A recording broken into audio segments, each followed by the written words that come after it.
Hi darlings, இன்றைக்கி பார்த்தீங்கன்னா என் வீட்டுக்காரர் தான் தக்காளி சட்னி செஞ்சார். அந்த தக்காளி சட்னி எப்படி செஞ்சார் அப்படின்றத பார்க்கலாமா? ஓகேங்களா. ஒரு 3 தக்காளி, 4 வெங்காயம், ஒரு 10 காஞ்ச மிளகா, ஒரு விரல் சைஸ் இஞ்சி நல்லா கட் பண்ணி வச்சுக்கிட்டு வானல் வச்சு 2 கரண்டி எண்ணெய் ஊற்றிக்கோங்க. ஓகேவா? குழிக்கரண்டி. அந்த எண்ணெய் வந்துட்டு சூடாகணும். சூடான பிறகு நம்ம கட் பண்ணி வச்சுருக்கோம்ல அந்த இஞ்சி போட்டுக்கும் ஃபஸ்ட்டு. ஓகே, அதை கொஞ்சம் 2 பெரட்டிட்டு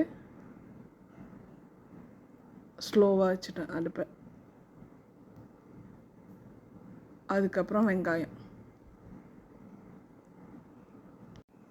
வெங்காயம் போட்டுட்டு அந்த வெங்காயம் ஸ்லைஸாக சீக்கிரமாக வதங்கிடும்ல, கொஞ்சம் மெல்லிஸாக போட்டோன்னா.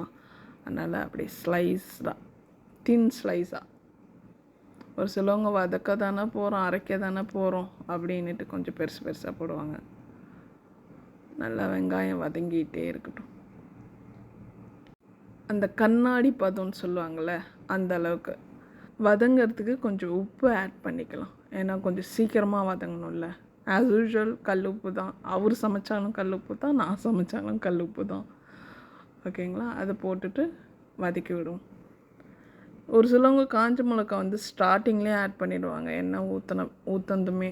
நாங்கள் எப்போதும் இந்த டைமில் தான், வெங்காயம் வதங்கினதுக்கப்புறம் தான் ஆட் பண்ணுவோம். ஏன்னா தீஞ்சிடாது.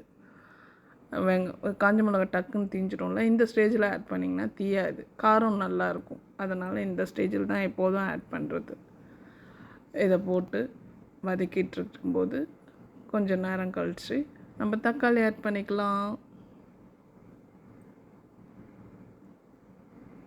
எம்புட்டு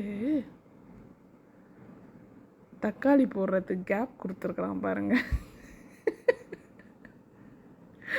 இப்போ தக்காளி ஆட் பண்ணியாச்சு. தக்காளி போட்டுட்டு கிண்ட வேண்டியதான். ஆக்சுவலாக இது இந்த சட்னி நாங்கள் தூங்கிட்டு இருக்கும்போது செஞ்சுருக்கிறார். நாங்கள் ஏன் சாப்பிட்ணுன்றதுக்காக. How sweet. நல்லா கிளறி விட்டு ஓகே, இப்போ வதங்கிடுச்சு எல்லாமே.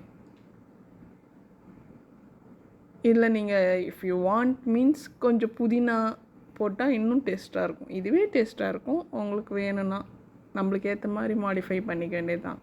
புதினா எண்டு கார்டில் போட்டு ஒரே ஒரு கிளறிட்டு அரைச்சோன்னா அதுவும் நல்லா டேஸ்டியாக இருக்கும். இப்போ இது கூல் ஆகணும். மிக்சியில் அரைக்கிறதுக்கு மிக்சியில் நம்ம ஆல்ரெடி உப்பு போட்டிருக்கோம். இப்போ அதுக்கேற்ற மாதிரி கம்மி பண்ணி உப்பு போட்டு அரைச்சிக்கோங்க.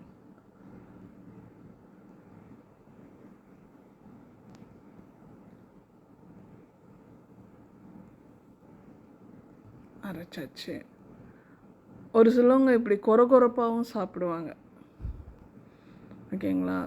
கொரப்பாக உங்களுக்கு இன்னும் வேணும்னா கூட நீங்கள் அரைச்சிக்கலாம்.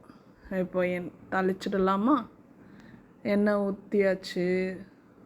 எண்ணெய் காஞ்ச பிறகு கடுகு நல்லா பொரியட்டும்.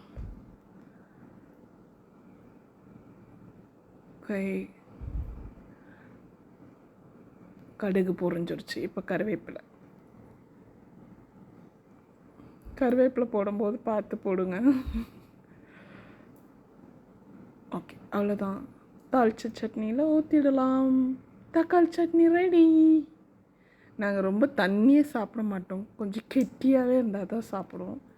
ஸோ ஃபைனலி கிருத்திப்பாவோட தக்காளி சட்னி ப்ளஸ் தோசை நாங்கள் வரும்போது ரெடியாக இருந்துச்சு.